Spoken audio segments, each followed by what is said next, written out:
Alright, welcome back to Python Learn with me. We are going through the Python Crash Course book, the third edition of course, and we are on chapter 4, exercise 11 today.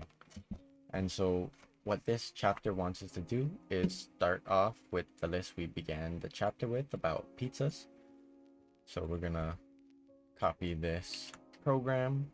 We're gonna come over here to a new file, and we're gonna save it as so that we can format it like usual.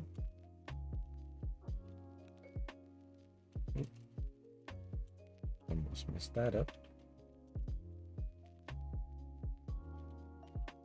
All right, so we're gonna paste this in, and like usual, we're gonna comment out our name and date.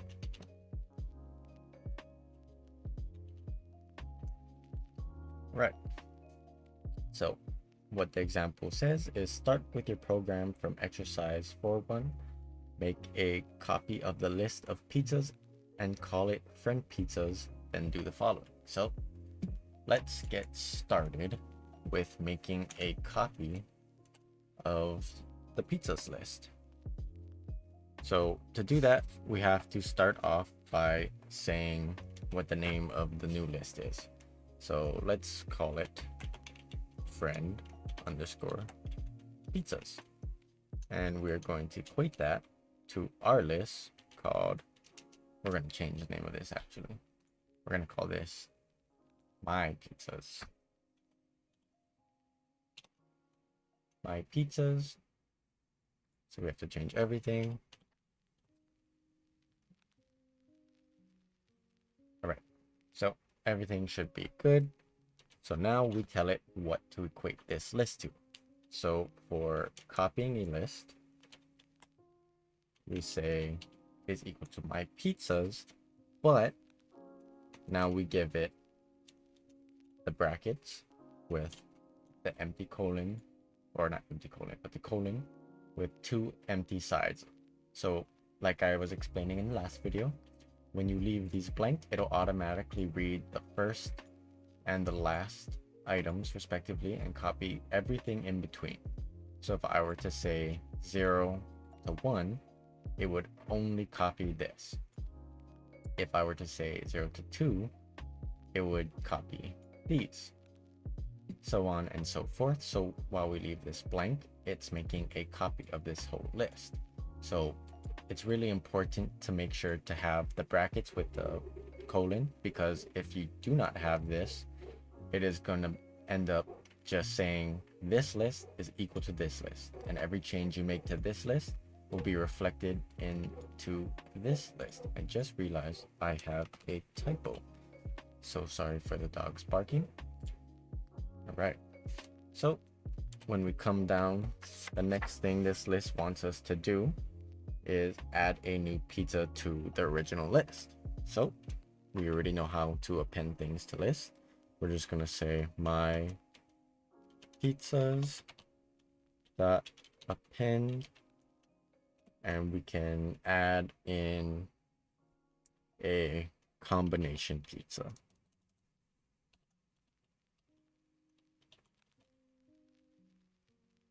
So the next thing that it wants us to do is add a different pizza to the list friend pizzas.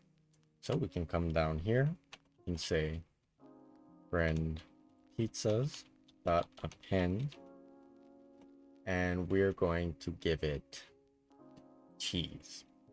Nice and boring, because that's how some friends choose to roll.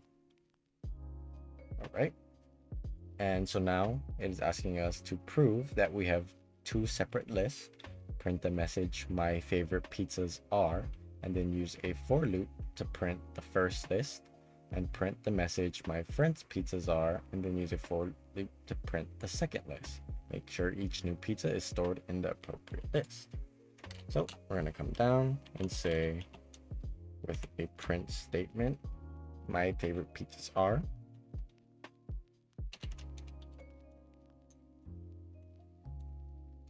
we're actually going to come down to a new line, otherwise it's going to print right under this, and I don't want it to go there.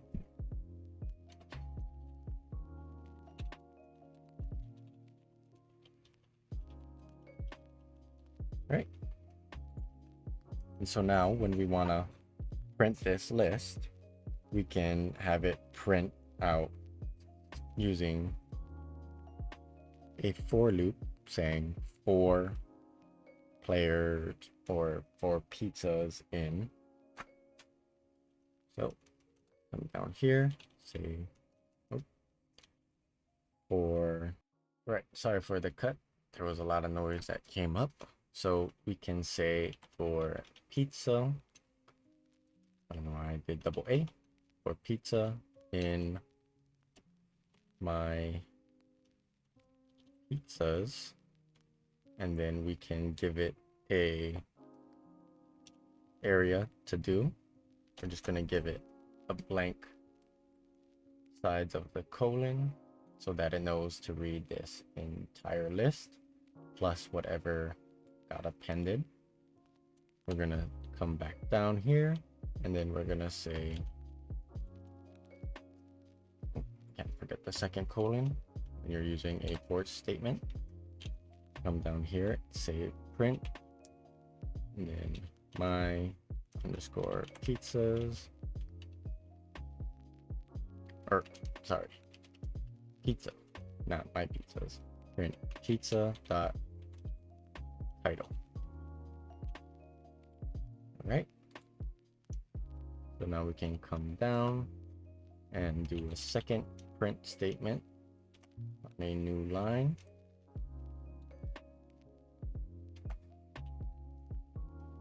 My friend's favorite pizzas are,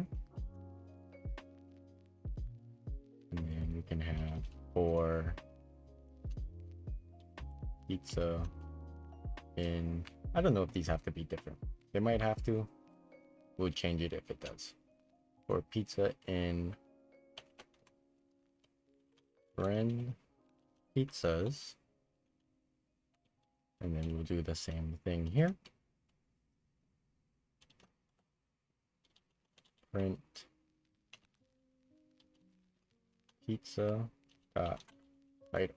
All right, so save this. And then we're gonna run the code, see if it works. Okay, so it does seem to have worked. We can leave these variables the same, and it's always gonna read out the correct things. So this is the entire code here. This is the original code that we wrote. And so this is gonna be where we made the copy of the list, and then we added on using our append functions. So this copy of the list adds the first three things, but instead of adding combination and cheese, it's, or instead of reading combination and printing combination here, it's reading cheese here. So like I was saying earlier, this part is really important because if we take it out and we run this code, it'll give us a very different output. So now you see here we have two different outputs compared to here. We still have combination, but now we also have cheese in my favorites. And I just realized I spelled this wrong again. Ooh, super spelling mistakes. So we have the same list twice, even though the print statements are different. That's because over here, where we're making a copy of the list, what we're doing is we're equating the list to each other. So even though we say to append these to two different lists, these lists are essentially exactly the same. So we're appending to the exact same list. So when we come over here, we need to make sure that we have this slice. Otherwise, it'll give us those two different lists. So we just add that in. It fixes the list. And that is example 11 in chapter 4. If you found this video helpful, give it a like, share it, and if you want, subscribe. I'll see you guys in the next one where we're going to be going over example 12. See you in the next one.